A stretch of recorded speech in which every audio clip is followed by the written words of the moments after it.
सबको screen proper show हो रहा होगा।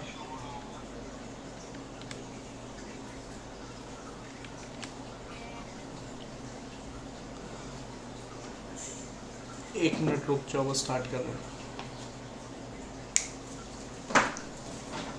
ठीक है, चलो अब हम आते हैं ऑडिट ऑफ सीएफएस पे। ऑडिट ऑफ सीएफएस एग्ज़ाम के लिए 5 मार्क्स का आता है, कंफर्म समझ लो। ये आपको मतलब 80% चांसेस के हाई होते हैं एग्ज़ाम में आपको देखने को मिलेगा ही मिलेगा।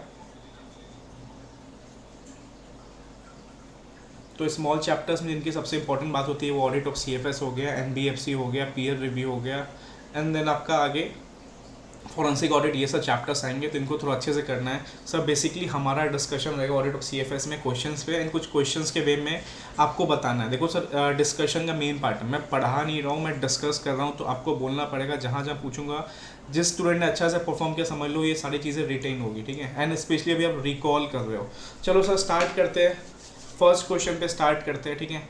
जो मैं क्वेश्चन दूंगा उनको बस आराम समझो, बिकॉज जो क्वेश्चन नहीं ले रहा हूँ आगे कहीं ना कहीं है, तो उतना मैंने एक बार देख रखा है इसको, ठीक है। चलो, मेरा पहला क्वेश्चन है, कितने टाइप के एडजस्टमेंट्स होते हैं इस चैप्टर में। बेसिकली कितने टाइप के एडजस्टमेंट्स होते हैं इस चैप्टर में, देखते हैं पहला आंसर किसका आता है। 2 टाइप के एडजस्टमेंट्स होते हैं, परफेक्ट। 2 टाइप के एडजस्टमेंट्स होते हैं। कोई मुझे बता सकता है कौन कौन सा एडजस्टमेंट है। पहला क्वेश्चन देखो, क्वेश्चन लेने से पहले हम पहले एक डिस्कशन करेंगे। पहला होता है परमानेंट एडजस्टमेंट, एंड दूसरा करंट पीरियड एडजस्टमेंट। सर मेरा एक क्वेश्चन है, सुनो सुनो सुनो सुनो। मान लो बी लिमिटेड है, उसने किसी कंपनी में 75% इन्वेस्टमेंट किया, तो यहाँ पे ये किस टाइप के एडजस्टमेंट्स करेगा। Permanent adjustment. सर ठीक है, 75 किया, ये तो आपको पता होगा। सर बाद में क्या किया, 15% इसने सेल कर दिया, मतलब बेसिकली अब 60% बचा। अब इस डेट पे कौन सा एडजस्टमेंट करेगा, परमानेंट या current period. Permanent permanent permanent, ठीक है। स्टूडेंट्स का परमानेंट, मतलब बहुत सारे स्टूडेंट्स आज एबसेंट लग रहे हैं, मतलब कहीं ना कहीं सब अभी ऑडिट ऑफ सीएफएस पे नहीं पहुंचे, बिकॉज बहुत सारे मेरे पास मैसेज आ चुके हैं, सर हम इसको यूट्यूब एंड रिकॉर्डिंग देख लेंगे। अरे डिस्कशन में जुड़ जाए करो एटलीस्ट, कम से कम यूट्यूब पे तो आप कितना क्लास देखते हो, ठीक है। चलो सर देखो, 75% बेसिकली परमानेंट एडजस्टमेंट्स क्या होता है। परमानेंट एडजस्टमेंट्स होता है जब फर्स्ट टाइम आप कहीं ना कहीं मान लो कंसोलिडेशन करने जा रहे हो, फर्स्ट टाइम वो एंट्रीज पास हो रही है, वहाँ पे परमानेंट एडजस्टमेंट्स है। सर कोई एग्जाम्पल बता सकता है मुझे परमानेंट एडजस्टमेंट का। हाँ ये वर्ड अभी आने वाला था, सब्सिक्वेंट, ठीक है। अभी रुक जाओ, मैं फर्स्ट टाइम बता रहा हूँ, बिकॉज बच्चे आप हंसते हैं, बिकॉज उनको फर्स्ट वाला तो याद होता है, बट सब्सिक्वेंट कहाँ पे, subsequent change in the share holding pattern, ठीक है। शेयर होल्डिंग पैटर्न पे चेंज होना चाहिए। लाइक यहाँ पे क्या था, 75% टू 60% हुआ, तो ये आपको शेयर होल्डिंग पैटर्न, मतलब basically on the date of acquisition, यहाँ पे परमानेंट एडजस्टमेंट्स होता है, जहाँ पे शेयर होल्डिंग पैटर्न चेंज होता है। एंड आगे भी सब्सिक्वेंट अगर कोई भी शेयर होल्डिंग पैटर्न पे इंपैक्ट पड़ता है, तो वहाँ पे हम परमानेंट कंसोलिडेशन एडजस्टमेंट करते हैं। कुछ स्टूडेंट का रिप्लाई आ रहा है, जैसे गुडविल, कैपिटल रिजर्व बिल्कुल परफेक्ट है, बिल्कुल परफेक्ट है, ठीक है। एनसीआई बिल्कुल परफेक्ट है, तो ये चीज़ ध्यान रखना। तो यहाँ पे क्या हुआ इस क्वेश्चन में, कंट्रोल किया 75%, ठीक है। And entity because B limited control C limited 75% का था। एंटिटी ए पे जो इन्वेस्टमेंट कंपनी था, entity B limited reduced of control C limited from 75 to 60। तो जिस दिन 75% किया होगा उस दिन भी आपको परमानेंट एडजस्टमेंट्स एंट्री किया होगा, कैपिटल रिजर्व, गुडविल जो भी क्रिएट हुआ होगा। देन उसके बाद भी सब्सिक्वेंट भी 75 टू 60 हो रहा है, कहीं ना कहीं सब्सिक्वेंट शेयर होल्डिंग में चेंज हो रहा है, तो इस एडजस्टमेंट्स को भी हम क्या बोलेंगे भाई साहब, परमानेंट कंसोलिडेशन एडजस्टमेंट। कोई मुझे करंट पीरियड एडजस्टमेंट का बताना एक दो, क्या क्या होता है current period adjustments. Current period adjustments के एग्जांपल्स क्या बन सकते हैं। इंट्रा ग्रुप ट्रांजेक्शन, ठीक है, इंट्रा ग्रुप, ठीक है, मतलब अनरियलाइज प्रॉफिट, स्टॉक का एडजस्टमेंट्स हो गया, ठीक है। प्रॉपर्टी प्लांट इक्विपमेंट को मिला दिया, मर्ज कर दिया, एलिमिनेशन ऑफ सेल्स कर दिया, ठीक है, परफेक्ट। ये सब एग्जांपल्स होते हैं करंट पीरियड। बहुत सारे एडजस्टमेंट्स हैं, आप बुक खोलोगे वहाँ पे 50 आई थिंक 20-25 एडजस्टमेंट मिल जाएंगे करंट पीरियड पे, बट परमानेंट एडजस्टमेंट्स याद रखना है। सर दिसंबर 21 2 क्वेश्चन तो यहीं से था एमसीक्यू में, सर बनते हैं एमसीक्यू के क्वेश्चन यहाँ से, आपको 2-2 नंबर का एमसीक्यू मिलेगा यहाँ से देखने को, एक छोटा छोटा टॉपिक्स पे, ठीक है। सर नेक्स्ट फिर एक एमसीक्यू के लिए, what is temporary control, what is temporary control. अच्छा, टेम्पररी कंट्रोल एएस है या इंड एएस है, चलो ये बता दो। टेम्पररी कंट्रोल एएस समझाता है या इंड एएस समझाता है।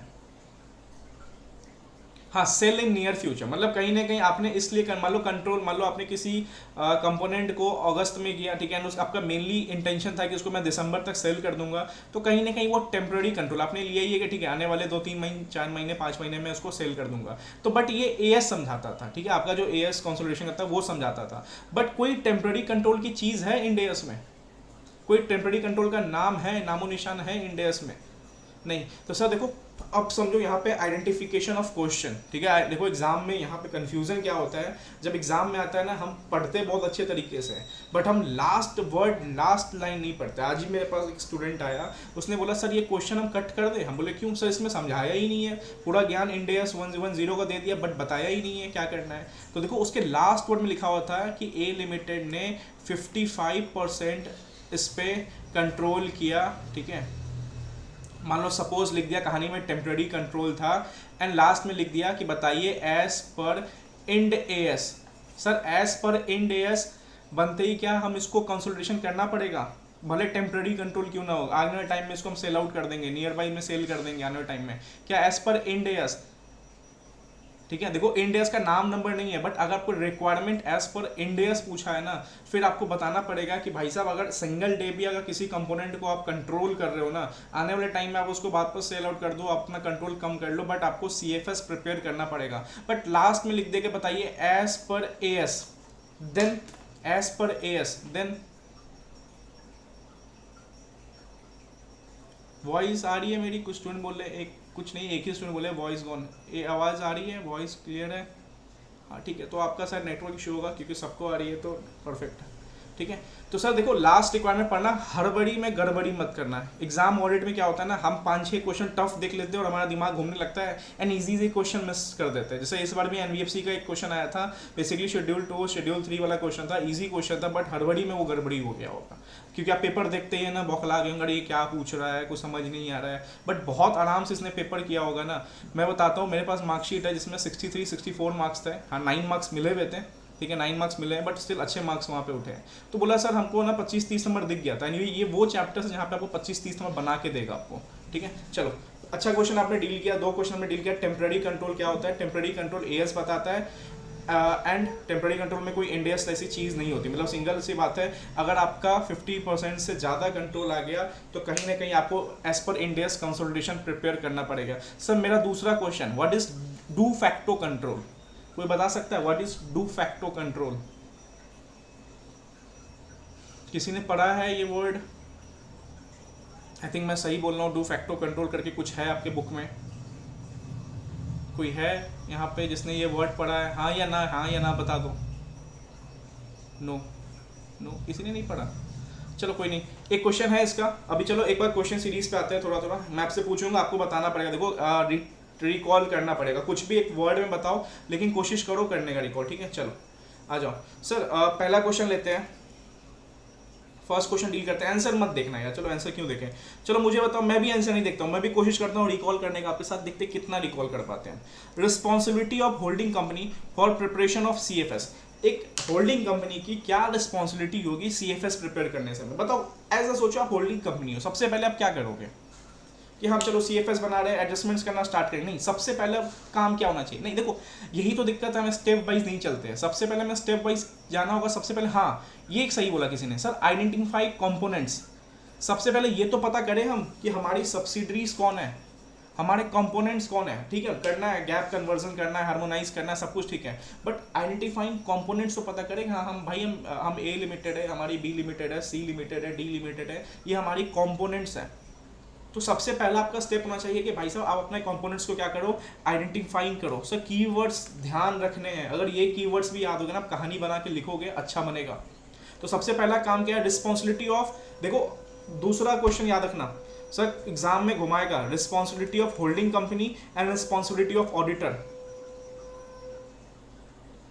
देखो in this question we should step wise, ऐसा कुछ स्टेप वाइज नहीं है, ठीक है, आपके याद करने के लिए। बिकॉज हम क्या करते हैं ना, हम ऊपर नीचे याद करते हैं, कभी कभी क्या होता है ना, देखो 2 चीज़ है, एक तो रटाफिकेशन। अब रटाफिकेशन में एक होता है कि स्टेप वाइज होता है ना, दिमाग में होता है ठीक है, पहले आइडेंटिफाइंग कंपोनेंट्स किया, हमारे कौन कौन से रिपोर्टेबल सेगमेंट्स हैं, फिर हम चलो पता कर लिए हाँ भाई तू मेरा कंपोनेंट तू कंपोनेंट, अब एक चल इन्फॉर्मेशन बता मेरे को कि तेरे पास एसेट्स कितने हैं। तो अब हम एक एक करके क्या करेंगे, इन्फॉर्मेशन लेना स्टार्ट करेंगे उनसे, ठीक है।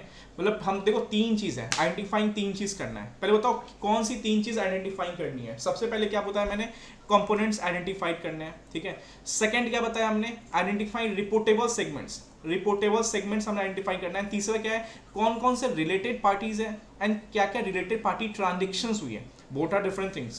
पहले पता करना है कि रिलेटेड पार्टीज क्या है एंड रिलेटेड पार्टी ट्रांजेक्शंस क्या है। ये तीन क्या होगा आपको आइडेंटिफाई करना है। सर याद करने का ना एक स्टेप वाइज टेक्निक भी होता है, आप ऊपर नीचे याद कर लो, बट लॉन्ग टर्म के लिए आपको थोड़ा सा, मेरे को आज तक ये सारी चीज़ें याद है बिकॉज मैंने इसको स्टेप वाइज याद किया था। तो थोड़ा सा मैं बोलूँगा ये सब चीज़ फॉलो किया करो अगर ऑडिट में, एंड इतने क्वेश्चंस को तो रट लो, मतलब रटना इन द सेंस कि सीक्वेंस वाइज करोगे तो बहुत जल्दी आपके दिमाग में फिट हो जाएगा।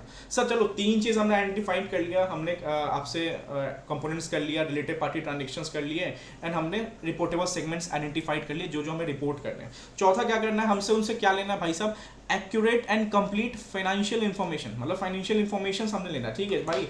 तीन चीज़ समझ आ रहा है। अब एक काम करो, आप अपना फाइनेंशियल इन्फॉर्मेशन देना स्टार्ट करो, क्या क्या आपका बिल्डिंग मतलब पीपी में क्या है, ठीक है, क्या क्या कहाँ का आपके इन्वेस्टमेंट है, आपके भी कोई इन्वेस्टमेंट कहीं और हो रखे हैं, तो जो जो फाइनेंशियल इन्फॉर्मेशन सब दो, ठीक है, एंड एक्यूरेट एंड कंप्लीट। ऐसा नहीं है कि 10 डिटेल दे दिया एंड बोल रहे कि 5 डिटेल मैं बाद में दूंगा, नहीं भाई साहब, पूरा एक्यूरेट देना है, पूरा कंप्लीट देना है। सर फाइनेंशियल इन्फॉर्मेशंस भी आ गए, अब क्या करना है, पता चला कि सुनो सुनो सुनो सुनो, पता चला कि कहीं ना कहीं आपको कुछ ना कुछ एडजस्टमेंट्स करने हैं। तो यहाँ पे वही दो टाइप के एडजस्टमेंट्स आएंगे जो हमने ऊपर पढ़ा था, कोई permanent consolidation adjustments and temporary adjustments, current period adjustments, ठीक है। तो अब हमने क्या करना स्टार्ट किया, एडजस्टमेंट्स पुट करना स्टार्ट किया, ठीक है, मतलब मेकिंग एप्रोप्रिएट कंसोलिडेशन एडजस्टमेंट्स। सब पांचवा क्या हुआ, हार्मोनाइजेशन ऑफ अकाउंटिंग पॉलिसी, ठीक है। मुझे एक बताओ गैप कन्वर्जन कब होता है, गैप कन्वर्जन कब करेंगे, यहाँ पे भी गैप कन्वर्जन एक पॉइंट आएगा, कोई मुझे बता सकता है गैप कन्वर्जन कब करेंगे।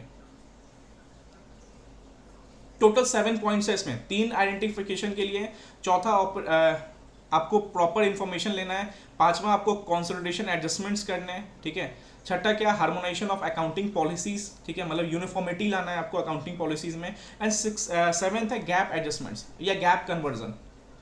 हाँ फॉरेन सब्सिडीज, ठीक है, हाँ फॉरेन कंपनी में क्या है सर, देखो दो आगे हम पढ़ेंगे, फॉरेन मतलब ऑडिटर हमारा कंपोनेंट है, ठीक है, वो हमारा क्या है अकाउंटिंग वाला ट्रीटमेंट वो फॉलो नहीं कर रहा है, तो दो ऑप्शन मिलेगा, या तुम बोलेंगे उसको कि तू फॉलो कर, या अदरवाइज क्या होगा भाई साहब, सिंपल सी बात, वो अपना फॉलो करेगा, हम उसको क्या करेंगे गैप, मतलब आगे क्वेश्चन है गैप कन्वर्जन लगा के उसको जो भी रेट्स हिसाब से उसको कन्वर्ट करेंगे वहाँ पे, बट वो तभी होगा जब हमारा फॉरेन एंटिटी में कंपोनेंट्स होगा, ठीक है, components, reportable segment, related party, accurate information, harmonisation, gap, consolidation, adjustment, perfect. देखो ये कीवर्ड्स है सर, एग्जाम में नंबर कैसे नहीं आएगा अगर आपने ये इतना भी लिख दिया ना, याद करने टेक्निक। मैं बोलता हूँ कि देखो इन चैप्टर्स में ना थोड़ा सा कंसाइज होकर चलो, अपने नोट्स पढ़ो, बट क्वेश्चन बैंक आपको जितना आप कंसाइज लेके चलोगे, क्वेश्चन बैंक को नोट्स पढ़ना है प्रॉपर, ठीक है, ये सारे क्वेश्चन आपको याद होने चाहिए। देखो सिंपल सी बात है, मान लो आप इंडिया में कोई पेरेंट एंटिटी हो, ठीक है, एंड दूसरा जर्मनी में कोई है, तो कहीं ना कहीं उसका सारे अकाउंटिंग एडजस्टमेंट्स अलग टेक्निक से होंगे एंड आपके अकाउंटिंग एडजस्टमेंट्स अलग टेक्निक से होंगे, मतलब कंपोनेंट ऑडिटर अलग अकाउंटिंग ट्रीटमेंट कर रहा है। तो दो ऑप्शन है यहाँ पे, क्या है, या तो आप उसको बोलो कि काम कर भाई हमारे वाले जो पेरेंट एंटिटी है वो वाला अकाउंटिंग ट्रीटमेंट अपना ले, फिर तो बाद में नॉर्मली मर्ज कर देंगे, या दूसरा क्या बोलता है तू अपना कर, हम वापस से क्या करेंगे इस पर गैप कन्वर्जन लगा देंगे। सर गैप, गैस, ठीक है, ये सब क्या है यूनिफॉर्मिटी लाने के लिए कि हाँ हमारा और उनका एक बार मैच कर जाए, मतलब गैस मतलब आपका अकाउंटिंग ऑडिटिंग स्टैंडर्ड करने का टेक्निक अलग है, उनका अलग है, तो वहाँ पे GSS करेंगे, फिर अकाउंटिंग का अलग हुआ तो हम गैप लगाएंगे वहाँ पे, accounting principles, basically that's called accounting principle, ठीक है। तो ये चीज आपको याद होनी चाहिए। Sir now what is permanent consolidation adjustments, तो permanent consolidation adjustments are those adjustments that are made only on the first occasion. Sir first occasion मतलब किस डेट पे, फर्स्ट ओकेजन मतलब किस डेट की बात कर रहा है ये, यहाँ पे फर्स्ट ओकेजन मतलब किस डेट की बात कर रहा है, एक्विजिशन, ठीक है। सर 1 फरवरी को मेरा 26% कंट्रोल था, 1 अगस्त को मेरा 24% कंट्रोल आया और एक्स्ट्रा, एंड 1 सितंबर को मेरा 5% और कंट्रोल आया। तो बताओ मेरे पास डेट ऑफ एक्विजिशन क्या होगा, 1 फरवरी 26%, 1 अगस्त 24% एंड 1 सितंबर 5%। तो मेरा डेट ऑफ एक्विजिशन क्या होगा, 1 सितंबर, मतलब बेसिकली जिस दिन आपका 50% से ज़्यादा, 1 अगस्त नहीं, 1 अगस्त को 50% ही हुआ, जिस दिन 50% ज़्यादा वो आपका डेट ऑफ एक्विजिशन होगा, एंड उस डेट पे आपका फर्स्ट ओकेजन, उस डेट पे आपको क्या करना पड़ेगा, परमानेंट कंसोलिडेशन एडजस्टमेंट्स करने पड़ेंगे, जो बेसिकली आपका गुडविल और आपका कैपिटल रिजर्व का एडजस्टमेंट्स होता है। बट इसमें और भी बोला, स्टूडेंट्स पता क्या करते हैं, यहीं तक पढ़ते हैं और शांत हो जाते हैं, मतलब आगे पढ़ो। और सब्सिक्वेंट ओकेजन मतलब आने वाले बाद में भी, when there is a change in share holding of a particular entity, ठीक है, मतलब चेंज इन शेयर होल्डिंग मतलब ठीक है सर 55% हो गया, फिर बाद में पता चला कि 6% और हमने बेच दिया, तो बेसिकली कंट्रोल चला गया, तो फिर आपको परमानेंट कंसोलिडेशन एडजस्टमेंट्स करने पड़ेंगे, बिकॉज आपके शेयर होल्डिंग पैटर्न में भी आगे जाके चेंज होगा, तो वो भी आपका परमानेंट कंसोलिडेशन एडजस्टमेंट्स का पार्ट माना जाएगा। परफेक्ट, आगे बढ़े। हाँ हाँ हाँ हाँ सही है, जैसे 103 में किया, हाँ उस टाइप का ही परमानेंट कंसोलिडेशन एडजस्टमेंट्स में आएगा।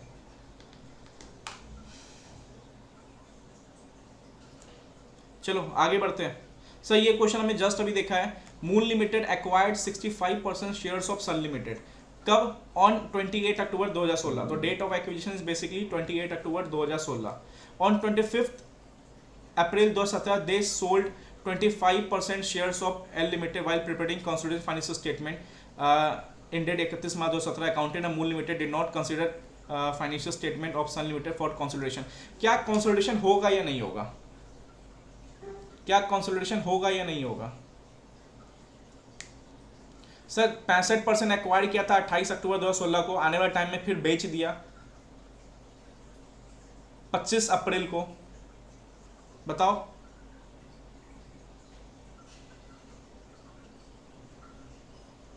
नो क्यों?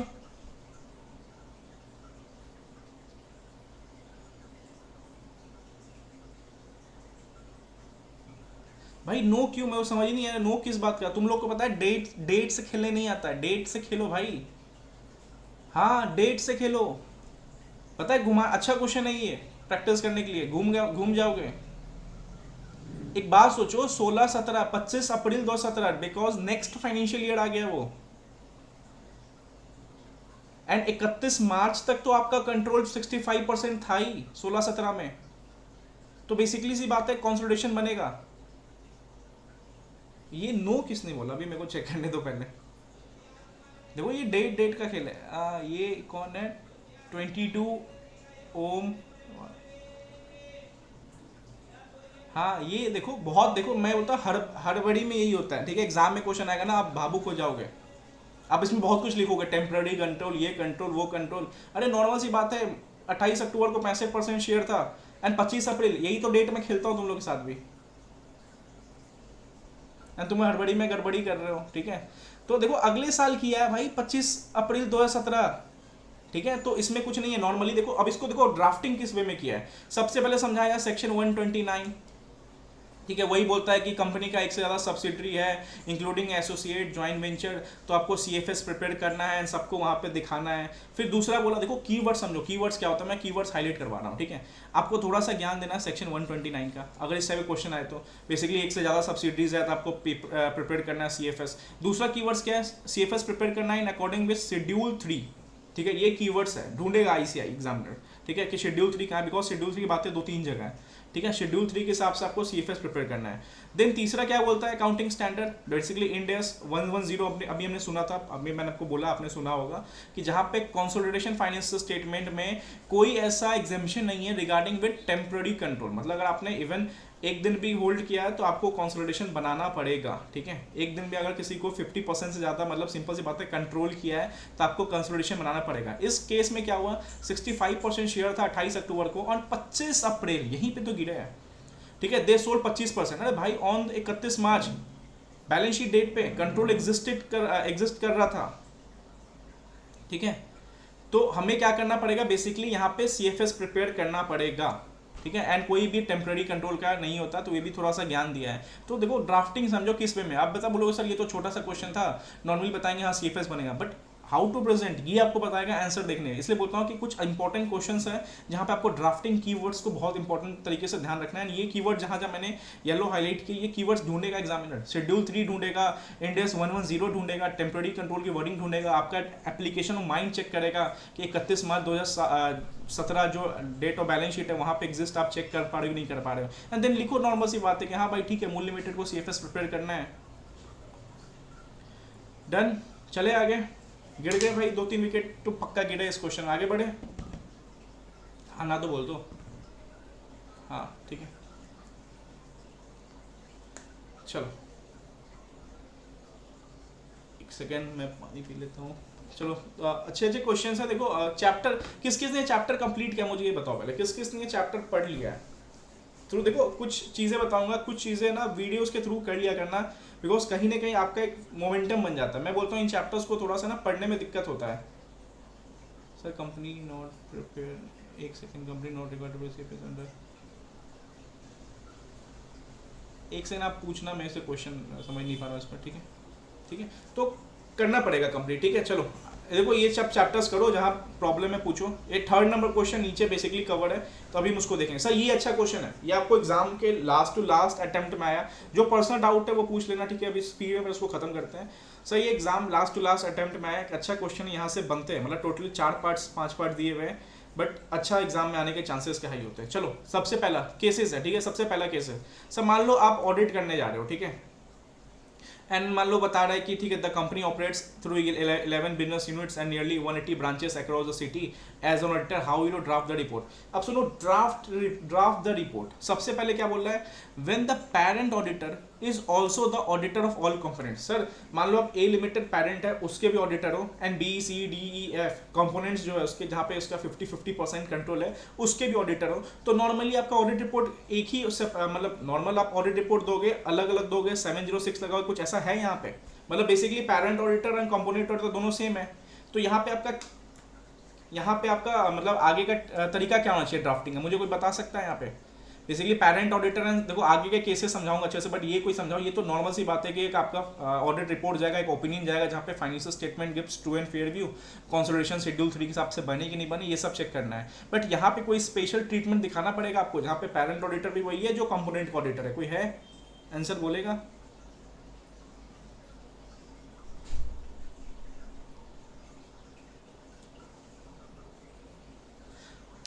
देखो यहाँ पे सिंपल सी बात क्या, देखो सिंपल सी बात है। Auditor should issue an audit report expressing opinion where the CFS मतलब consolidation financial statement at balance sheet, ठीक है, जो consolidation profit and loss and cash flow gives a true and fair view और not, ठीक है। मतलब पूरा group का ट्रू एंड फेयर व्यू दे रहा है नहीं दे रहा, बिकॉज यहाँ पे उसको पूरी ग्रुप की एक बार रिपोर्टिंग करनी है। क्या ये बोल सकता है कि नहीं वो वाला कंपोनेंट को पता नहीं, मेरे पास कोई आइडिया नहीं है, मैंने उसका सही से किया नहीं किया? नहीं भाई, बेसिकली आप ही कंपोनेंट के ऑडिटर हो, आप ही पेरेंट ऑडिटर हो, तो आपका एक प्रॉपर ऑडिट रिपोर्ट का ओपिनियन जाएगा जहां पे आपका consolidation financial statement, consolidation P&L, consolidation cash flow, ये true and fair view show हो रहा है कि नहीं हो रहा, प्रॉपर ग्रुप का। आप यहाँ पे किसी पे 706 लगा के नहीं डाल सकते, यहाँ पे आप किसी पे आप ये नहीं बोल सकते कि हाँ वो वो कंपोनेंट ऑडिटेड नहीं था इसलिए बेसिस पे ऐसा नहीं, वो आगे बढ़ेंगे वहां पे जाके, ठीक है।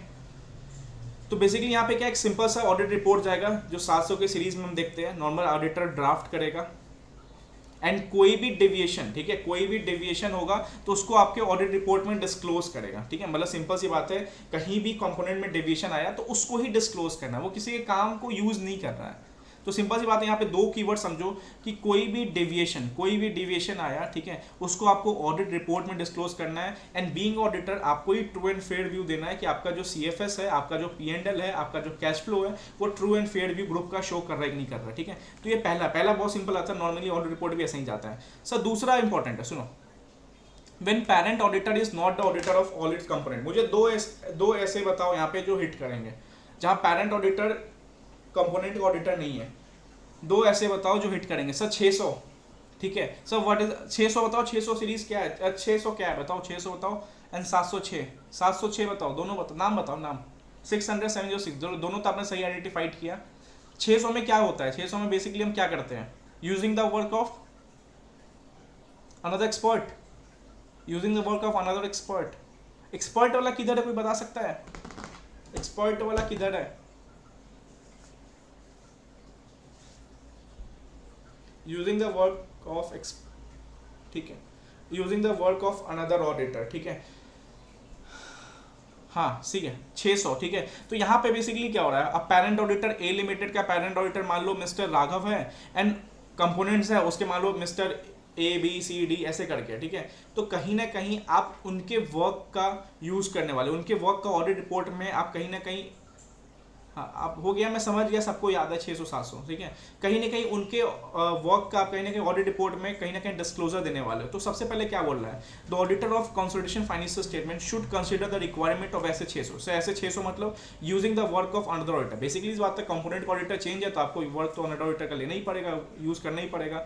एज पर ऐसे 706 if auditor considers it necessary to make reference, अगर ऑडिटर को लगता है कि ठीक है रेफरेंस देना चाहिए to the audit of the other auditor considering its material, the audit report on the CFS should disclose clearly the magnitude of the portion. Sir यहाँ पे मैग्नीट्यूड ऑफ द पोर्शन की बात क्या कर रहा है, देखो दो चीज समझो, 600 में आप डायरेक्ट ऑडिटर का यूज वर्क कर रहे हो, और 706 में बोला अगर ऑडिटर मतलब मेन पेरेंट ऑडिटर लगता है कि ठीक है इसके वर्क का मुझे रेफरेंस देना पड़ेगा 706 में EOM में, ठीक है, तो मैं उसका रेफरेंस दे सकता हूँ, but on the basis of materiality, on the basis of magnitude of the portion. Sir magnitude of the portion मतलब मान लो कोई कंपोनेंट है P लिमिटेड एंड आपका टोटल कंसोलिडेशन कंपोनेंट है, मान लो पेरेंट है A लिमिटेड के CFS में आपको मान लो PP आ रहा है मान लो 50 करोड़ रुपीस, दैट इज 100% मान लो, ठीक है। तो P लिमिटेड अकेला 60% होल्ड कर रहा है,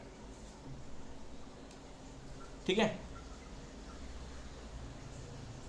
तो कहीं ना कहीं जो कंपोनेंट ऑडिटर है उसने अच्छा खासा पोर्शन मतलब ऑलरेडी 50-60 कंपोनेंट्स है, बट अकेला P लिमिटेड बहुत बड़ा पोर्शन होल्ड कर रहा है। Magnitude in the term sage of की परसेंटेज ऑफ टोटल एसेट्स कितने हैं, रेवेन्यू कितना है उसका, उस ऑडिटर का कितना वर्कलोड लगा है वहां पे, तो उस बेसिस पे आप बता सकते हो कि ठीक है ये हमारा मटेरियल कंपोनेंट है, इसका कहीं ना कहीं हाँ रेवेन्यू जो पार्ट है टोटल में उसका बहुत ज़्यादा होल्ड कर रहा है, टोटल एसेट्स में बहुत ज़्यादा होल्ड कर रहा है, कैश फ्लो में बहुत ज़्यादा होल्ड है। तो आप रेफरेंस के बेसिस में ऐसे 706 में उसको दिखा सकते हो, ठीक है। Reference in audit report of CFS that a part of audit of group was made by another auditor is to be considered and qualification of the opinion, but rather than an indication of divided responsibility between the auditor of parent and component। मतलब simple बोल रहा है कि आप 706 के अंदर उसका reference वहां पे बता सकते हो, ठीक है। मतलब उसका क्वालिफिकेशंस के लिए यूज नहीं कर सकते, ठीक है। मतलब सिंपल सी बात है, डिवाइडेड रिस्पॉन्सिबिलिटी कितना किसने क्या रिस्पॉन्सिबिलिटी बियर किया अदर कंपोनेंट्स में, बस वहीं पे उसको बताना है। सर तीसरा केस हमने पढ़ा है अभी कि when component auditor as on financial statement is under the accounting framework different than the parent. Sir simple सी बात क्या बोल रहा है कि कंपोनेंट ऑडिटर जो है वो फाइनेंशियल स्टेटमेंट फॉलो कर रहा है बट पेरेंट वाले के अलावा फॉलो कर रहा है। तो यहाँ पे दो एडजस्टमेंट्स होंगे, या देखो यहाँ पे दो ऑप्शन बोले गए। पहला ऑप्शन क्या बोला गया है, कोई बताएगा पहला ऑप्शन क्या बोला गया है? किसी को याद नहीं आ रहा लग रहा है, बताओ पहला ऑप्शन। देखो एक बहुत इंपॉर्टेंट क्वेश्चन है, पहला ऑप्शन क्या बोला है? देखो दो ऑप्शन है। हाँ पहला option conversion, Krishna at least active है, ठीक है। यार देखो एक्टिव होना पड़ेगा थोड़ा सा, रिकॉल नहीं करोगे फिर मेरे को पढ़ा तो अब यूट्यूब पे लगाओगे ऑडिट ऑफ CFS 1 घंटा डिस्कशन सुनोगे फिर बंद कर दोगे। सब पहला ऑप्शन क्या बोल रहा है कि ठीक है करो भाई, आपको जिस तरीके से बनाना है, आप जैसे हम बेसिकली ये अकाउंटिंग फॉलो फ्रेमवर्क कर रहे हैं, आपको जिस फ्रेमवर्क में करना है करो, ठीक है। हम आपका गैप, हम जो भी अमाउंट आएगा उस पर गैप कन्वर्जन करेंगे, ट्रांसलेट करेंगे उसको, ठीक है। तो सिंपल सी बात है, द पेरेंट एंटिटी में have component located outside India, जो इंडिया के बाहर हो सकते हैं, applying an accounting framework GAAP that is different that of the parent in preparing as financial statement. मतलब जो सिंपल सी बात है, दोनों का अकाउंटिंग फ्रेमवर्क बनाने का टेक्निक अलग है, ठीक है। तो यहाँ पे पहला ऑप्शन क्या है कि वेयर अ कंपोनेंट जो फाइनेंशियल प्रिपेयर कर रहा है under accounting framework that is different from the parent, मतलब सिंपल बात है पेरेंट का अकाउंटिंग फ्रेमवर्क है उससे अलग है, तो क्या करेगा? The parent management perform a conversion of the components audited financial statement. Simple सी बात है, कन्वर्जन स्टार्ट करेगा, ट्रांसलेशन स्टार्ट करेगा, फॉरेन करेंसी वाला इंडियाज 21 पढ़ाएगा, वो सब लगाना स्टार्ट करेगा एंड एक अमाउंट पे यूनिफॉर्मिटी लेके आएगा। दूसरा ऑप्शन क्या बोला? दूसरा ऑप्शन क्या बोला? The conversion adjustments are audited by the principal auditor. अब जो भी आप कन्वर्जन एडजस्टमेंट्स कर रहे हो, गैप कन्वर्जन, बेसिकली एक वर्ड सिंपल वर्ड बोलूं, गैप कन्वर्जन लगा रहे हो, उसको भी ऑडिटेड कौन करेगा? Principal auditor, to ensure that the financial information of the component is suitable and appropriate for the purpose of consolidation. ठीक है, अमाउंट आ रहा है बट भाई उसको कोई तो ऑडिट करेगा, अमाउंट लगाना, बिकॉज वो मेकिंग हो रहा है वहाँ पे, बट उसको ऑडिट तो करेगा। हाँ ठीक है, प्रॉपर वे में उसको लिया गया कि नहीं लिया गया, सारे करेंसीज एंड ऑल एडजस्टमेंट थे वो प्रॉपर हुए नहीं हुए। दूसरा क्या क्या बोला, अल्टरनेटिव क्या हो सकता है, a component may alternative prepare financial statement on the basis of parent accounting policy as outline in the group accounting manual. Simple बोला कि भाई देखो हमारी एक पेरेंट की अकाउंटिंग पॉलिसी ये है, आप काम करो, आपने जैसे बनाया ठीक है, आप वापस पेरेंट के हिसाब से वहाँ पे बनाना स्टार्ट कर दो, फिर वापस में हम उसे कंसोलिडेट करना हमारे लिए ईजी हो जाएगा। तो देखो दोनों में सबसे मेहनत पहले वाले में कि ट्रांसलेट करना, बट कहीं ना कहीं दूसरा में कंपोनेंट वाले का हालत खराब हो सकता है। तो कहीं ना कहीं आप जैसे पेरेंट चला उस हिसाब से अपने अकाउंटिंग प्रिंसिपल के हिसाब से आप अपना क्या करो, फाइनेंशियल स्टेटमेंट प्रिपेयर कर दो।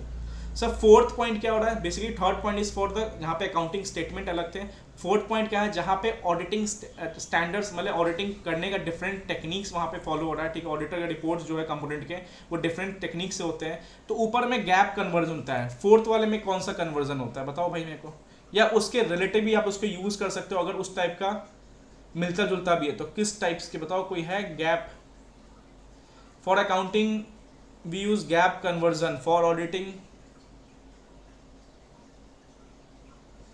ठीक है। एक ही स्टूडेंट लगता है पढ़ के आया, दो स्टूडेंट का आंसर आ रहा है, ठीक है, और किसी ने नहीं पढ़ा।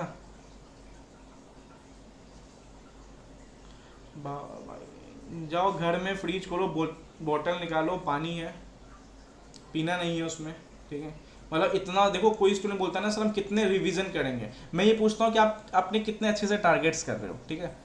देखो ऐसा भी नहीं है कि मैं यार, आप वो लोग हैं जिसने 1.5 दिन में इसको रिवाइज किया हुआ है बहुत अच्छे तरीके से, चलो अच्छे नहीं तो आप 80% 20% रिवाइज कर लेते हो, बट स्टिल इन चैप्टर्स में अगर आप बोलोगे मैं 3 दिन 4 दिन लगाओगे तो बहुत मुश्किल हो जाएगा। फिर वही है कि जब तक मल्टीपल्स रिवीजन, एटलीस्ट 2 रिवीजन तो मैं प्रॉपर वे में करना है, एक फुल टेस्ट वे में, एक यूनिट टेस्ट वे में, तो थोड़ा सा एक्टिव रहो यार, ठीक है। चौथा क्या बोल रहा है कि जहाँ पे आपका ऑडिटिंग फ्रेमवर्क है use by component auditor is different from the parent auditor. तो सिंपल सी बात क्या है कि आपको जो इंडिया में accepted that is Indian gas आपको फॉलो करना है, या उसके कॉरस्पॉन्डेंस या उसके इक्वल में, ये कॉरस्पॉन्डेंस वर्क बहुत इंपॉर्टेंट है, जो इंडियन गैस के कॉरस्पॉन्डेंस या उसके इक्वल में वो भी आप फॉलो करके काम कर सकते हो अपने ऑडिट रिपोर्ट में, ठीक है। सो फिफ्थ क्या है, फिफ्थ इज बेसिकली आपका financial statement of component not audited.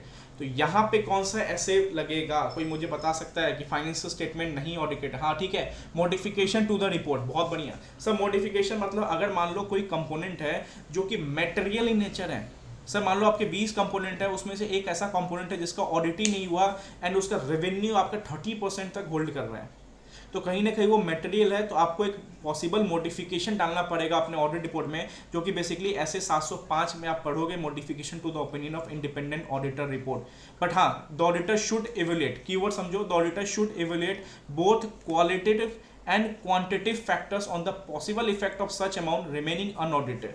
भाई साहब पता करो कि पहले सिंपल सी बात है, मेटेरियलिटी पता करो, अगर मेटेरियलिटी पता चल गया तो मॉडिफिकेशन दे दो वहाँ पे ऐसे 705 के तहत, जो आपके स्टैंडर्ड ऑफ ऑडिटिंग 705 पढ़ोगे, जब आपका कंपोनेंट ऑडिटर ऑडिटेड नहीं होगा। सब 5 केसेस एग्जाम में आया हुआ है, मे बी लास्ट के 2-3 अटेम्प्ट्स में ये चीज़ आया। मैं बताता हूँ दिसंबर 21 में क्या आया था, दिसंबर 21 में आया था इन्वेस्टमेंट एंटिटी वाला, उसके बाद ये क्वेश्चन आपको आई थिंक मई 22 में ये क्वेश्चन आपको देखने को मिला है, और एग्जाम में आता ही आता है यहाँ से, तो इसको थोड़ा सीरियसली इस चैप्टर को पढ़ो, कुछ क्वेश्चन ही है तो इसको अच्छे से देखते हैं। आ जाओ सर, क्वेश्चन नंबर 5 इंपॉर्टेंट, मेरे हिसाब से अगर एग्जाम में कुछ अनटच्ड है तो ये वाला आने के चांसेस हाई हैं। आ जाओ देखो, क्वेश्चन मैं पढ़ता हूँ, देखो एक चीज़ हमेशा रखना, आपको आंसर से आता है ना, क्वेश्चन समझना पड़ेगा कि यार इस क्वेश्चन का ना आंसर क्या बन सकता है, बिकॉज अगर आप गलत इंटरप्रेट कर लोगे, गलत क्वेश्चन पकड़ लोगे, कुछ चीज़ समझा रहा हूँ बहुत आराम समझो, इसलिए बोलता हूँ आंसर के साथ साथ है ना आप कुछ टेक्निक देखो कि यार हाँ इसका आंसर अगर मैं ड्राफ्ट कर रहा हूँ तो मैं किस बेसिस पे इस क्वेश्चन को आइडेंटिफाइड करूंगा कि इसका आंसर ये होना चाहिए। बिकॉज आप गलत कर लोगे, सपोज मान लो यहाँ पे क्या था, CA Vimal is auditor of excellent limited, a parent company which prepares CFS. The management of Excellent has provided the list of component including consolidated financial statement. जो मैनेजमेंट था उसने दे दिया कि भाई साहब ये हमारे कंपोनेंट है जो CFS में जुड़ने वाले हैं या जुड़े हुए हैं। As auditor of consolidated financial statement, being auditor, आप जो ऑडिटर हो, CA Bimal has to verify the components have been included in CFS and review the information provided by the management. State the procedure to be followed by CA। मतलब बोल रहा है कि यहाँ पे इन regarding with the completeness of information, जो भी आपको मैनेजमेंट ने दिया कि हमारा कंपोनेंट सब है, उसके रिगार्डिंग वो जो चार्टर्ड अकाउंटेंट है वो कैसे वेरीफाइड करेगा, क्या क्या चेक करेगा, बस ये पूछ रहे हैं यहाँ पे। तो मुझे बताओ एक एक करके, मैं भी नहीं देखता हूँ, मुझे भी देखता हूँ कितना रिकॉल होता है, एक एक करके बताओ क्या चेक करेगा यहाँ पे वो CA। वर्किंग पेपर, ठीक है, पास्ट पीरियड, बहुत बढ़िया, ये वर्ड मैं ढूंढ रहा था। सबसे पहले क्या चेक करेगा भाई साहब, प्रीवियस ईयर भी तो आपका हुआ होगा ऑडिट, प्रीवियस ईयर भी तो आपका कंसोलिडेशन बना होगा, मुझे दिखाओ प्रीवियस ईयर में कौन कौन सा था, मुझे तो आइडिया हो जाएगा। इस तरह बता रहे हो कि 19 एंटिटीज़ है, पिछले बार तो मुझे दिख रहा है 20 एंटिटीज़ है, तो एक का आपका गया, मतलब एक कंपोनेंट हट गया, तो उसके बारे में डिटेल्स दो। तो बेसिकली पास्ट ईयर का डेटा देख के आपको बहुत चीज़ याद हो जाएगा, ठीक है सर। दूसरा क्या होगा, ठीक है पास्ट ईयर हो गया, दूसरा क्या होगा, ठीक है देखो, reviews is working paper for the prior years for the known component, ठीक है। दूसरा क्या है, reviewing the parent procedures for identification of variant components, मतलब भाई आपका क्या प्रोसीजर्स है, आप कैसे पता लगाते हो कि आपके कौन कौन से कंपोनेंट्स है, आप स्टैट्यूटरी रजिस्टर देख के चेक करते हो, आप इंडियस 110 लगा के करते हो, AS21 कंसोलिडेशन लगा के चेक करते हो, टेम्पररी कंट्रोल फॉलो करते हो, तो आप किस बेसिस पे मानते हो कि हाँ भाई ये मेरा कंपोनेंट है, ये मेरा कंपोनेंट नहीं है। तो आपका भी प्रोसीजर मुझे चेक करना है कि आपका एसओपी क्या है, पता करने का कि आपका कौन, सिंपल सी बात है एसओपी क्या है, आप कैसे पता लगाते हो कि भाई साहब ये मेरा कंपोनेंट है या नहीं है, ठीक है बेसिक लिख दो।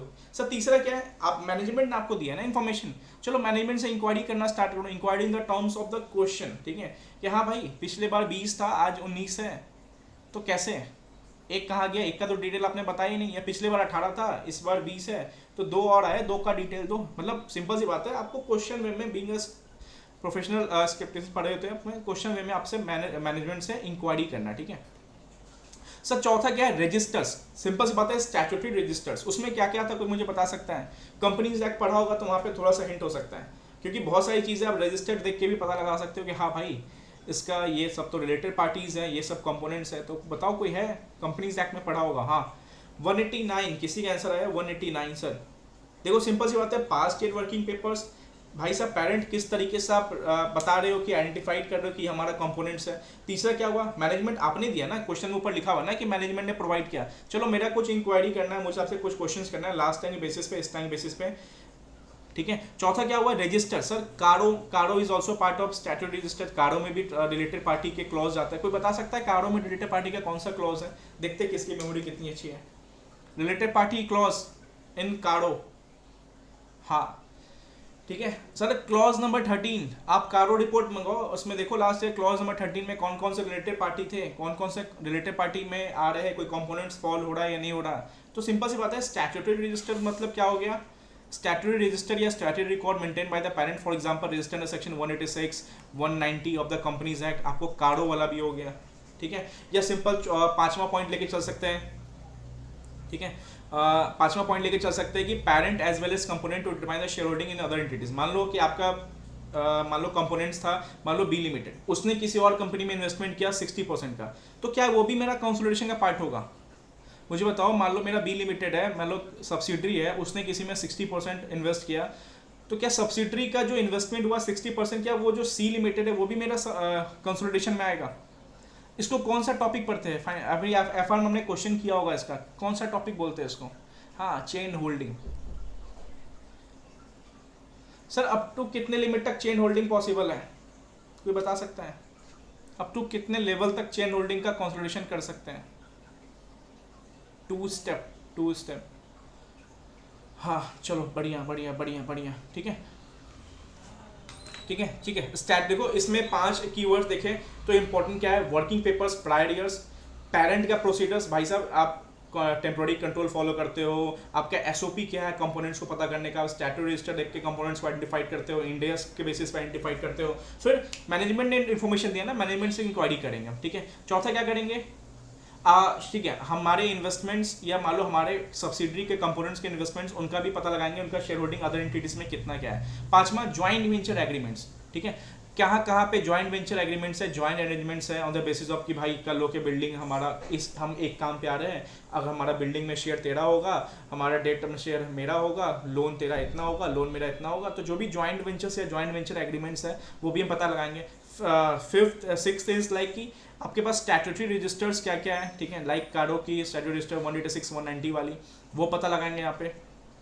और identifying the changing in share holding that might have take place during the reporting period. Sir क्या कोई चेंजिंग शेयर होल्डिंग हुआ है, मतलब जैसे अभी हमने ऊपर देखा कि 45% से किसी कंपनी में आप ले रखा था, बस 31 मार्च से पहले आपने क्या किया 6% और कर दिया, मतलब बेसिकली 20 मार्च को कर दिया, तो कहीं ना कहीं वो आपका क्या होल्डिंग सब्सिडी का कॉम्बिनेशन हुआ कि नहीं हुआ, मतलब 20 मार्च तक 45% था एंड बस 22 मार्च को क्या हुआ 6% और ले लिया मैंने उस कंपनी में, तो क्या 31 मार्च को उसकी मेरी CFS में प्रिपरेशन में जाएगी कि नहीं जाएगी उसकी डेटा।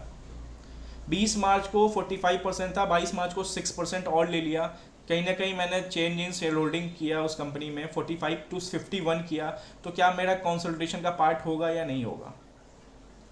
हाँ ठीक है, बहुत बढ़िया, सब सिंपल सी बात है।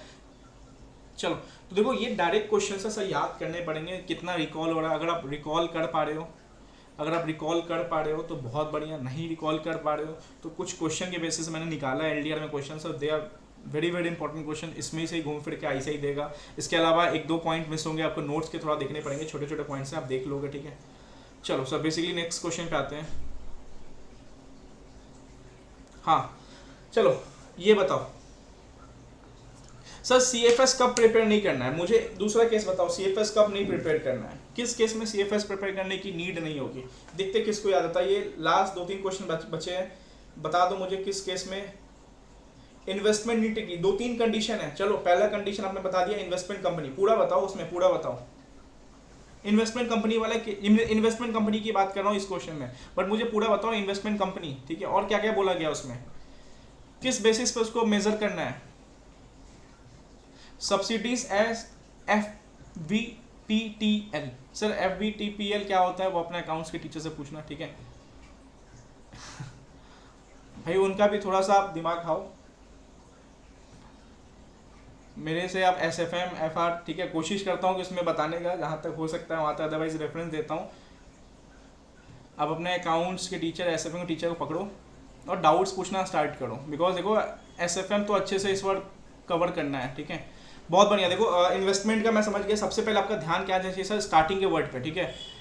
जैसे यहाँ पे क्या है, H limited, H it's financial statement according with India's the company obtain funds from various investor. देखो बेसिकली क्या है, इन्वेस्टमेंट कंपनी जो बहुत इन्वेस्टर से पैसा लेती है एंड पैसा लगाती है, मान लो बहुत कंपनीज में मान लो 50% 60% भी लगा दिया, बट उस कंपनी का मेन मोटिव क्या है, कैपिटल एप्रिसिएशन करके अपने इन्वेस्टर्स को वापस करके देना, ठीक है। मतलब जो भी प्रॉफिट आया, जो भी कैपिटल आया, वो अपने इन्वेस्टर्स को वापस करके देना, एंड जो भी प्रॉफिट है उसको FVTPL के द्वारा घुमाना, ठीक है। तो उसको पढ़ते हैं थोड़ा सा, ठीक है। देखो 3 कंडीशंस है, अभी तीनों इस कंडीशन के द्वारा देख लेंगे। H देखो ड्राफ्टिंग समझो क्वेश्चन का, सर इस क्वेश्चन के ड्राफ्टिंग क्या होता है, नंबर कहाँ कटते हैं, मैं बताता हूँ ये किस एग्जाम का क्वेश्चन है, मुझे यहाँ पे कितने मार्क्स मिले मैं ये भी बताऊंगा, ठीक है। ये मेरे एग्जाम का क्वेश्चन था, बट मुझे कहाँ मिला क्या मिला, मैंने बहुत अच्छा ड्राफ्ट किया था, फिर भी ड्राफ्टिंग मुझे समझ नहीं आया, इसकी ड्राफ्टिंग मैंने देख के नहीं किया था, एंड मैं कहाँ मार्क्स कटे, मुझे यहाँ पे 1.5 मिले थे आउट ऑफ 5, जबकि मेरा कंक्लूजन परफेक्ट था, सब कुछ परफेक्ट था, एंड मैंने आपके ऐसा इन्वेस्टमेंट मैनेजमेंट सर्विस प्रोवाइड वाली हम समझ गए थे, मैं भी पढ़ते ही समझ गया, but still I got only 1.5 marks due to drafting error. Drafting समझना पड़ेगा, कुछ क्वेश्चन को कैसे ड्राफ्ट करना है। चलो देखते हैं सर। देखो मेरे एग्जाम में आया था ये वाला, Jambu and Sudharma investment limited is a company, sir यहाँ समझ आ गया कि डेट इज इन्वेस्टमेंट कंपनी, ठीक है। Having paid up share capital 1 crore, it has a subsidiary investment fund management limited, major business Jambu and Sudharma investment limited is to pool money from the investor, मतलब investor से पैसा लेना, ठीक है, on a collective basis and invest this money in various funds, उसको invest करना, simple सी बात है, इन्वेस्टमेंट कंपनी का यही काम होता है। The company pulled 12 crore from A number of clients which represents the company shareholders while auditing the books of accounts of Jumbo and Sudharma Investment Limited. CA Vardhaman observed that the whole amount of 12 crore pool had been invested in shares and debentures of various companies, ठीक है। 12 करोड़ जो लिया वो कहीं ना कहीं invest करना था मुझे, and profit on due to appreciation, ठीक है, of the prices of the shares have been distributed to various shareholders, ठीक है। कमाया भी 12 करोड़ का 15 करोड़ करके दिया सपोज एग्जांपल, एंड 3 करोड़ क्या किया, मान लो कि डिस्ट्रीब्यूट किया, वो मान लो कमीशन वमीशन काट के जो भी बचा नेट उसको डिस्ट्रीब्यूट किया, ठीक है, सिंपल अपने पास रखा नहीं, वापस जिनसे पूल किया था उनको वापस दे दिया। Performance of all its investment is measure on fair value basis, ठीक है, मतलब FVTPL की बात कर रहा होगा। Now CA Vardhan raised an issue while auditing financial statement of Jambo Sudharma limited whether the consolidation financial required as per section 129(3) of the companies act 2013, क्या consolidation करना पड़ेगा या नहीं करना पड़ेगा। सर देखो यहाँ पे क्या है ना, कंपनीज एक्ट 2013, कंपनीज एक्ट 2013 क्या बोलता है, सुनो, as section 129 where companies had one or more subsidiaries including associate company and joint venture, it shall in addition into own financial statement prepare a CFS, मतलब सिंपल बोल रहा है आपका एक से ज़्यादा सब्सिडरी है, चाहे एसोसिएट है, जॉइंट वेंचर है, आपको एक SFS के अलावा एक CFS भी प्रिपेयर करना है। ये कौन बोलता है, आपको कंपनीज एक्ट 2013 बोलता है। सर किस बेसिस पे प्रिपेयर करना है, कौन सा शेड्यूल के अकॉर्डिंग प्रिपेयर करना है, ये कीवर्ड्स मैंने ऊपर बताया था आपको, ठीक है। कंपनीज एक्ट बोलता है कि हाँ ठीक है, एक या एक से ज़्यादा सब्सिडीज है तो आपको CFS प्रिपेयर करना है, एज पर शेड्यूल 3 प्रिपेयर करना है, ठीक है। बहुत बढ़िया आयुषी एंड कृष्णा राजदीप, ठीक है, एज पर शेड्यूल 3 प्रिपेयर करना है। ये तो ज्ञान लिख दिया। मेरे आंसर में क्या था, मेरे आंसर में ये चीज़ मिसिंग था, तो कहीं ना कहीं 1.5 मार्क्स इसके कहीं ना कहीं कैरी हो रहे होंगे, ठीक है। तो देखो एक ड्राफ्टिंग समझो कि इस टाइप क्वेश्चन आया तो मुझे समझ आता है कि मुझे 129 का भी ज्ञान देना है, अगर कंपनीज एक्ट पूछ रहा है मुझे शेड्यूल 3 भी लिख के आना है। सर दूसरा क्या बोल रहा है, इंड AS 110। अब इंड AS 110 जो है, however investment limited need not to present. अब देखो वो जो इन्वेस्टमेंट एंटिटी वाली बात है ना, वो इंड AS 110 बोलता है कि ठीक है, जो इन्वेस्टमेंट एंटिटी होती है need not to present consolidation financial statement if it is required in according with 110 to measure all of its subsidy at fair value through profit and loss, ठीक है। मतलब आप जितने सब्सिडीज है उसको FBTPL के थ्रू करते हो, FBT OCI भी होता है, मैं उतना नहीं समझाऊंगा बट नॉर्मल समझ लो। अगर आप FBTPL के थ्रू करते हो तो parent shall determine whether it is an investment entity, ठीक है। ठीक है, देखो दो चीज समझो, नीचे प्रॉपर वे में इसको ड्राफ्ट किया है। N investment entity is an entity that option, पहले बताया कि इन्वेस्टमेंट एंटिटी क्या होता है, जो ऑब्टेन फंड्स करता है वन और मोर इन्वेस्टर, किस बेसिस के लिए भाई साहब, इन्वेस्टमेंट मैनेजमेंट सर्विस देने के लिए। मेन काम क्या हुआ उसका, पैसा इन्वेस्ट करना, ठीक है, एंड उसके बदले क्या देना, रिटर्न देना। ये आपको लिखना पड़ेगा पूरा कि भाई इन्वेस्टमेंट एंटिटी का मेन काम क्या होता है, फंड रेस करना थ्रू वेरियस इन्वेस्टर्स एंड उसको इन्वेस्टमेंट मैनेजमेंट सर्विस देना एंड रिटर्न में उनको कैपिटल एप्रिसिएशन देना एंड उसको इवेल्युएट करना on the basis of fair value FBTPL। इस केस में क्या हुआ, investment entity prepare financial statement according with Ind AS, company had invested 25% in SI, 50% in S2 and 60% in S3। कहीं ना कहीं 60% S3 हो गया था, बोलोगे सर ये तो कंसोलिडेशन हो गया। How of the respective share capital in view of the provision, conclusion क्या बोला, in view of the provision in Ind AS 110 the company as per 110 सुनो, as per 110 the company is not required to prepare CFS. However, for the compliance of company account rule 2014 it shall be sufficient if the company comply with provision on consolidated financial providing schedule 3 of this act. Thus, it can be concluded that ultimate authority on consolidation is Ind AS as prescribed by law, and if they give some exemption, it should be followed. It out of exemption, subsidiary not concerned. मतलब देखो बहुत अच्छा draft किया। मतलब क्या बोल रहा है कि आपको कंपनीज एक्ट बोलता है सब्सिडरीज है, मैं आपको क्रक समझाता हूँ, कंपनीज एक्ट बोलता है सब्सिडरीज है तो आपको CFS बनाना है। फिर बताया कि नहीं भाई सुनो, 110 क्या बोलता है कि इस केस में नहीं बनाना। सर कौन से केस है, इन्वेस्टमेंट एंटिटी का केस, जब इन्वेस्टमेंट एंटिटी पैसा लेती है, पैसा लगाती है, कैपिटल एप्रिसिएशन होता है, कैपिटल एप्रिसिएशन वापस देती है, ठीक है, FBTPL के थ्रू मेजर करती है, भले उसमें 60% क्यों ना इन्वेस्ट किया हो। तो दोनों को कॉन्ट्राडिक्ट हो रहा है। सर ये ज़्यादा नहीं हो गया 5 मार्क्स, देखो मुझे सच बताऊं इसमें 1.5 दिया था, क्योंकि सच बताऊं किसी को ना आकाशवाणी नहीं होगा ऊपर से कि इतना कुछ लिखना होगा। अब मैंने बस इन्वेस्टमेंट को समझाया था, मैंने बोला कि हाँ यार डायरेक्ट रिलीफ, तो मुझे कंक्लूजन बेसिस पे दे दिया थोड़ा सा। बट देखो यहाँ पे क्या बोला, यहाँ पे बोला कि कॉन्ट्राडिक्ट हो रहा है, तो अगर स्पेसिफिक एग्जाम्पशन दिया है वहाँ पे सब्जेक्ट लिखे तो आप इंड AS 110 फॉलो करके वहाँ पे आप दे सकते हो, एंड कोई जरूरत नहीं है कंसोलिडेशन बनाने के लिए, बट आपको एक डिस्क्लोजर देना पड़ेगा विथ नोट विथ रीजन। तो सोचो ये 5 मार्क्स के लिए सच में बहुत ज़्यादा हो गया। लेकिन अब ये क्वेश्चन देख के नहीं जाओगे ना, आपको लगता है 5 में शायद वही मेरे को जैसे मिला 1.5 मार्क्स, आपको भी 1.5 मिल जाएगा।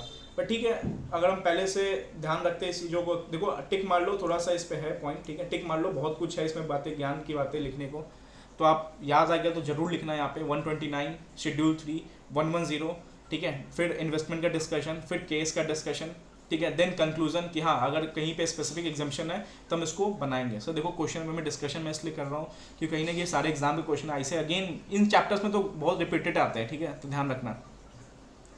सर क्वेश्चन नंबर 7 यहाँ तक डन है, बता दो भाई यहाँ तक डन है, कोई बोलो यार, मैं ही बस चिल्लाते रहूँ, कोई बताओ तो हाँ या ना, या सो गए हो तो बोलो कि हाँ सर बस नींद आ रहा, सो गए तो पढ़ लो, फिर डिस्कशन के पार्ट क्या हुआ, कोई यस और कोई है यहाँ पे, 20 लोग दिख रहे हैं, मैं से बस 4 लोग का आया, डन, ठीक है।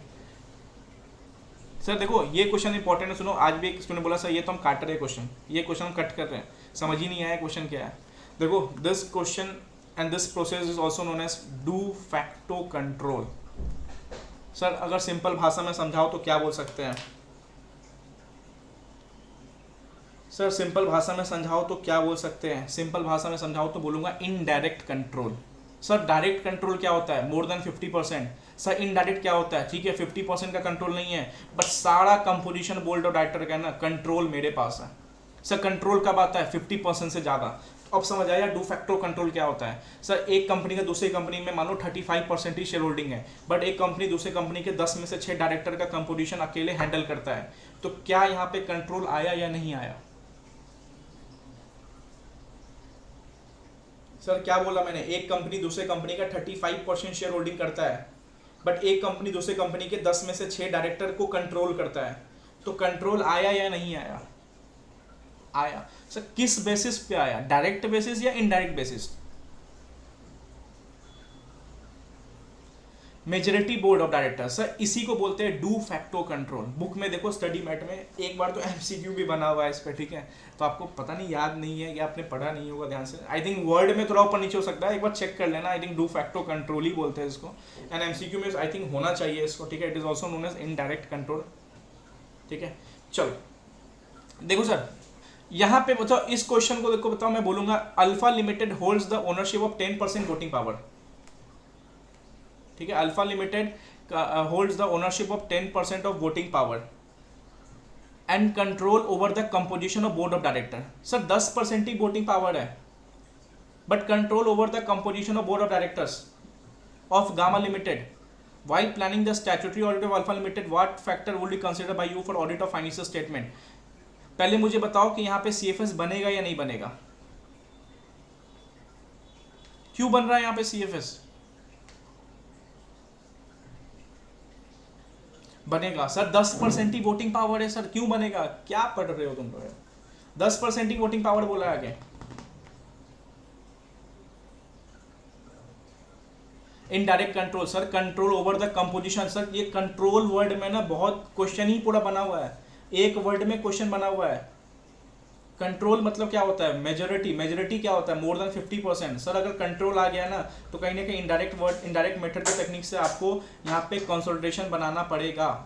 तो वही चीज़ है, देखो fact of the case, A limited holds only 10% of the voting power and control over the composition of the board. In such a case, A Limited would be considered as parent of B Limited, therefore it will consolidate B Limited। तो बहुत अच्छा question sir. और now बोला audit procedure क्या होगा, तो भाई साहब ऑब्टेन अंडरस्टैंडिंग, मतलब क्या क्या इसके कंपोनेंट्स है उसको देख लो, ठीक है। And regarding with accounting policy क्या हो रही है, गैप सॉरी हार्मोनाइज किया गया नहीं किया गया, एडजस्टमेंट्स हुए नहीं हुए, ये थोड़ा सा आपको रट्टा वाला पार्ट है। तो ठीक है, ये मैं आप पे छोड़ रहा हूँ। मेनली मुझे इस क्वेश्चन समझाना था, डू फैक्टो कंट्रोल समझाना था, एंड एडजस्टमेंट्स देख लेना कि रिलेवेंट अकाउंटिंग स्टैंडर्ड्स फॉलो हुए नहीं हुए, ठीक है। एंड 550 के तो रिलेटेड पार्टी, सर ये सब रट्टा मारना पड़ेगा सर, ये इतना लिखना पड़ेगा। देखो दिया हुआ है तो ICAI के देखो यही बात होता है, थ्योरी में नंबर कम लाने का सबसे पहला रीज़न क्या होता है। इसलिए मैं बोलता हूँ कि जितना पेपर दे के आओ ना, 8 से 10 नंबर तो आप डायरेक्ट स्लॉट माइनस कर देना अपना। क्यों? क्योंकि आप लिख के क्या होगा कि हाँ यहाँ पे CFS बनेगा, बट ICAI के सजेस्टेड में क्या होगा, ये सारी बातें। सर इतना कहाँ से पता हो सकता है? क्वेश्चन वे में याद आ जाए तो ठीक है, ऐसे 550 का भी ज्ञान देना पड़ेगा, ठीक है। एडजस्टमेंट्स का ज्ञान देना पड़ेगा, थोड़ा सा बताना पड़ेगा कंट्रोल क्या होता है इसमें रिगार्डिंग बोर्ड ऑफ डायरेक्टर्स के रिगार्डिंग, जो यहाँ पे देख सकते हो कंट्रोल ओवर बोर्ड, ठीक है। तो ये सब चीज़ें, क्वेश्चंस बहुत अच्छे क्वेश्चन थे, एटलीस्ट मैंने मोस्टली टॉपिक क्वेश्चन वे में यहाँ पे कवर किए हैं। एंड आई थिंक आप ये 7-8 क्वेश्चन एंड उसके अलावा डिस्कशन में जो पूछा हूँ वो सब आपको याद होगा। लास्ट मुझे बस 5 मिनट दो, एक क्विक रिवीजन करते हैं। जो भी मोबाइल पे या कीबोर्ड पे है रेडी रहना, मुझे स्पीड में आंसर चाहिए, फर्स्ट आंसर जिसका आएगा मैं मान जाऊंगा सबका, चलो डन है, ठीक है। कंट्रोल कब आता है? कंट्रोल कब आता है? किसी कंपनी मान लो A लिमिटेड B लिमिटेड में कंट्रोल कब आता है? कितने % पे कंट्रोल माना जाता है? 50 से ज़्यादा, 51 नहीं भाई, 51 गवर्नमेंट वाला है, 51 नहीं, 50% ज़्यादा, चाहे 50.05 भी क्यों ना हो, मोर देन 50% मेजोरिटी, ठीक है, मोर देन 50% मेजोरिटी। सब परमानेंट कंसोलिडेशन एडजस्टमेंट्स में एग्जांपल्स क्या होंगे? 2 एग्जांपल, गुडविल, ठीक है, NCI goodwill, capitalism. Permanent consolidation adjustment जो first time date of acquisition बनते हैं, एंड सेकंड कब बनता है? एंड सेकंड कब हो सकता है परमानेंट कंसोलिडेशन एडजस्टमेंट्स? सब्सिक्वेंट, पूरा बोलो, subsequent change in share holding pattern, ठीक है, subsequent change in share holding pattern. Sir auditor को कंप्लीटनेस चेक करने के लिए 5-6 पॉइंट्स जल्दी बताओ, क्या क्या चेक करना पड़ेगा, शॉर्टकट में बता दो कि ठीक है मैनेजमेंट ने दे दिया वर्किंग पेपर पास किया, ठीक है, बढ़िया, बताओ मैं उसको डिस्क्राइब कर रहा हूँ आप जो बोल रहे हो, ठीक है। स्टैट्यूटरी रिकॉर्ड, ठीक है, ज्वाइंट वेंचर, ठीक है, इंक्वायरी विद मैनेजमेंट, ठीक है, वर्किंग पेपर्स, ठीक है। इन्वेस्टमेंट पेरेंट का प्रोसीजर्स बिल्कुल सही है, रिव्यू इन्वेस्टमेंट, ठीक है, बहुत बढ़िया।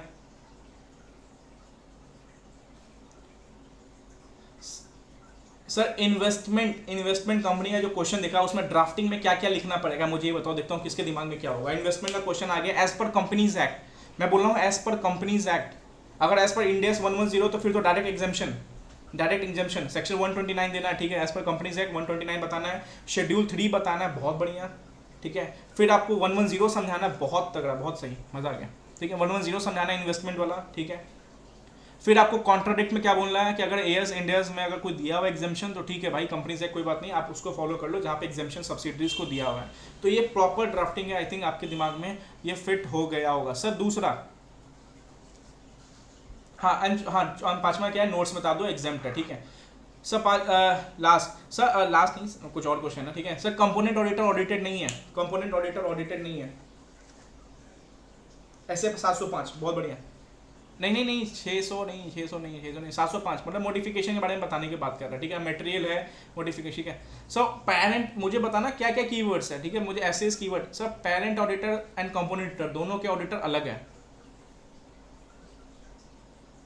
600 using the work of another auditor, और एक और ऐसे आएगा 706, बिल्कुल बढ़िया। ऐसा उसमें एक और चीज़ है, देखता हूँ वो कीवर्ड कोड बता सकता है, मतलब परसेंटेज, कि ठीक है, हाँ परसेंटेज यही सुनना था, ठीक है। मतलब सिंपल सी बात है, टोटल में इतना है, उस कंपोनेंट ऑडिटर इतना क्या, मैग्नीट्यूड, ठीक है, बहुत बढ़िया। यही तो कीवर्ड सुनना, यही कीवर्ड्स लिखना भी है आपको। नर्वस मत हो, क्वेश्चन को आइडेंटिफाई करो। देखो 2 मिनट लगाओ बस क्वेश्चन रीडिंग करने पे कि सही आइडेंटिफाइड हो गया। तो ये वो पेपर्स है जहाँ पर्सनली मैं अपना पेपर दिखाऊंगा, 5 मार्क्स मिले मुझे, मतलब जिस क्वेश्चन को मैंने प्रॉपर्ली अटेम्प्ट किया था, मेरा ड्राफ्टिंग एरर हो गया, अदरवाइज ये भी सही था, बट अदर चैप्टर में 5 मार्क्स मिलेंगे ये कीवर्ड्स लिखने के। तो ऑडिट को ना डरो मत, ठीक है। प्रोफेशनल थिंग्स अच्छे से कंसेप्चुअल करो। इन चैप्टर्स में जितना भी मैंने क्वेश्चन बैंक डाला हुआ इसको रट लो, इसलिए मैं चाह रहा हूँ डिस्कशन में क्वेश्चन बैंक खत्म करूँ इस बार, ऑडिट का जो स्मॉल चैप्टर्स हैं। सर स्टैट्यूट, ठीक है। सर मान लो यही जो 65% शेयर होल्डिंग था, मान लो बी लिमिटेड में, तो वहाँ पे डेट वाला कंडीशन याद रखना, डेट वाला क्वेश्चन घूमेगा अगेन, जैसे आप लोग गिरे हो ना 25 अप्रैल वाला, वहाँ पे डेट याद रखना, 31 मार्च को चेक करना है, बहुत बढ़िया, 31/3 को चेक करना है, ठीक है। एंड लास्ट वर्ड पे ध्यान रखना, अगर आपसे एज पर इंड एस पूछ रहा है तो हमें क्या इग्नोर करना है, एज पर इंड एस पूछ रहा है तो हमें क्या इग्नोर करना है, नहीं, टेम्पररी कंट्रोल, ठीक है, टेम्पररी कंट्रोल हमें इग्नोर करना है। एज पर इंड एस पूछ रहा है, मतलब ये टेम्पररी कंट्रोल की बात कर रहा हूँ, ठीक है, मतलब कुछ मैंने गलत बोला होगा ऊपर नीचे, बट समझो टेम्पररी कंट्रोल की बात कर रहा हूँ, ठीक है। सर एज पर एएस पूछ रहा है तो ठीक है टेम्पररी कंट्रोल, बट मेरे हिसाब से अब एएस के हिसाब से नहीं पूछेगा, आपके हिसाब से एग्जाम में इंडेस ही आएगा, बट इफ एएस आ गया तो आपको टेम्पररी कंट्रोल समझाना है, देन टेम्पररी कंट्रोल की चीज़ होती है, देन वहाँ पे सीएफएस प्रिपेयर नहीं करना होता है, ठीक है। चलो बढ़िया है, मिलते हैं नेक्स्ट क्लास में जहाँ पे एनबीएफसी के क्वेश्चन डिस्कशन करेंगे। एंड प्लीज़ एक्टिव ही रहा करो ऐसे, ठीक है, पढ़ गया करो, रिकॉल करने में ज़्यादा मज़ा आएगा। चलो मिलते हैं। Any MCQ book for audit, भाई अगर मैं बताऊं एलडीआर में कुछ सम्स है, अदरवाइज कुछ एमसीक्यू, अदरवाइज आप सिर्फ आईसीआई का करो ना यार, आईसीआई का एमसीक्यू के अलावा कुछ नहीं है। इवन मैं अपनी पर्सनल बात बताता हूँ, मेरे को एमसीक्यू में 25+ सब में है, बट स्टिल मैं एमसीक्यू रिगार्डिंग कुछ नहीं फॉलो किया। हाँ मैंने डीटी में बस थोड़ा सा एमसीक्यू वीडियोस देखे थे, बट क्योंकि वहाँ पे बहुत कंसेप्चुअल है, पर उसके अलावा मैंने सारे एमसीक्यूज खुद से सॉल्व किया ना, आईसीआई के अलावा कुछ नहीं सॉल्व किया। आईसीआई का आरटीपी एमटीपी जो होते हैं ना उनको देख लो थोड़ा सा, एंड सिनेरियो बेस्ड है ना उसको देखो, बिकॉज कॉम्पिटिटिव एग्जाम में नहीं हो कि आप बैठ के ना एमसीक्यू याद कर लोगे एग्जाम पे क्या होगा, कुछ घूम के आ जाएगा, कंसेप्चुअल बेसिस पे हिल जाओगे, ठीक है। एंड डायरेक्ट क्वेश्चन इन छोटे चैप्टर्स में बहुत हेल्प देंगे आपको। Can you share audit hand, देखो ऑडिट हैंड रिटेन नोट्स मेरे पास 3 to 4 चैप्टर्स के है, एंड कुछ मैंने समरी बेस बनाया है, तो मेरे पास मिलता है तो मैं आपको शेयर करता हूँ, मैंने बहुत पहले टेलीग्राम ग्रुप पे डाला था, ठीक है। इन अदर चैप्टर्स के ही है, तो जितना मेरे पास बना हुआ है मैं उसको शेयर करता हूँ ग्रुप में, ठीक है। एमसीक्यू के लिए यार उससे बेस्ट कुछ नहीं है, आईसीआई से बेस्ट कुछ नहीं है, एंड इवन मैं सच बताता हूँ पेपर में वहीं से आता है अगर आपने उसको कवर किया हुआ है। Important MCQ other than LDR मिलेगा क्या, देखो ऑडिट बहुत, अभी मैं टेस्ट एंड ऑल में बिजी हूँ, मैंने ऑडिट एमसीक्यू स्टार्ट भी कर दिया था, मैंने सबको कंपाइल करना भी स्टार्ट कर दिया था, आईसीआई आरटीपी एमटीपी और भी ज़्यादा जो था, मतलब सिर्फ आईसीआई वाले जैसे मैंने आपको लॉ में बना के एंड टेस्ट बना के दिया है। कोशिश करता हूँ कि अगस्त तक इसको अपलोड कर दूँ, एटलीस्ट लॉ एंड ऑडिट तो आपको अपलोड रहेगा, मतलब ऑडिट 50% वर्क कंप्लीट हो गया था उसमें, जैसे मैंने लॉ का आपको एक्सेस करवाया है वहाँ पे एप्लीकेशन पर, ठीक है। चलो चलो आज के लिए दैट्स इट, गुड नाइट, मिलते हैं नेक्स्ट वीडियो में। एंड एनबीएफसी हमारा मोस्ट प्रोबेबली रहेगा परसों, डे आफ्टर टुमारो। अच्छे से पढ़ लो यार, कम से कम थोड़ा इन चैप्टर्स को जल्दी जल्दी निपटाओ। चलो गुड नाइट।